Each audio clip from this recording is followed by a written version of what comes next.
حصري رسميا النادي الاهلي في بطولة كاس العالم للمرة الثالثة على التوالي. في الفيديو ده هنوضح لك كل حاجة، والخبر ده بقى خبر رسمي.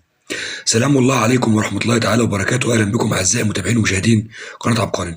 قبل بس ما نتكلم، يا ريت حضرتك تدعمنا وتشترك في القناة وتفعل زر الجرس على الكل، وكمان تحط لايك للفيديو وتشيره عشان كل الأهلاوية ينبسطوا من الخبر ده. رسميا كده النادي الأهلي للمرة الثالثة على التوالي في كأس العالم للأندية، وأنا هقول لك ليه دلوقتي حالا. النهارده كان في اجتماع للاتحاد الدولي الفيفا في قطر، وقرر إن هو رسميا هتلعب كأس العالم للأندية في دولة المغرب.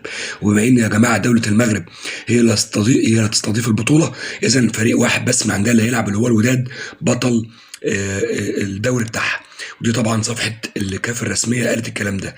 اذا الاهلي هيشارك بصفته وصيف بطل دوري ابطال افريقيا، لان الوداد برضه حاصل على دوري ابطال افريقيا. ودي كمان ابراهيم فايق بيقول الخبر على صفحته رسميا. لوائح الاتحاد الدولي هي اللي بتقول الكلام ده، بتقول ان المغرب هتنظم كاس العالم للانديه. اذا فريق واحد بس اللي هيشارك من عندها، اللي هو مين؟ بطل الدوري. بطل الدوري هو الوداد. حتى لو كان هو اللي حاصل على دوري ابطال افريقيا، مش هيشارك بصفته بطل افريقيا، هيشارك بصفته بطل الدوري. في الحاله دي اللوائح بتقول مين اللي يشارك؟ اللي يشارك وصيف دوري بطل افريقيا. اذا الاهلي مبروك مبروك مبروك، الاهلي هيشارك في البطوله للمره الثالثه على التوالي، وهو واخد اخر نسختين برونزيه كاس العالم للانديه. يعني حضراتكم تخبوا بقى الجواب، تطلعوا الجواب، تقفوا ضد الاهلي عشان ما ياخدش البطوله. ربنا نصف الاهلي، ربنا نصف الاهلي عشان انظلم.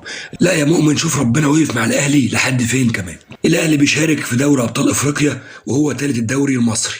الاهلي راح لعب كاس مصر وهو لا واخد لا دوري ولا كاس، وكمان راح يلعب كاس عالم انديه وهو وصيف دوري ابطال افريقيا مش البطل. شفت ربنا وقف مع الاهلي لحد فين؟ سلام.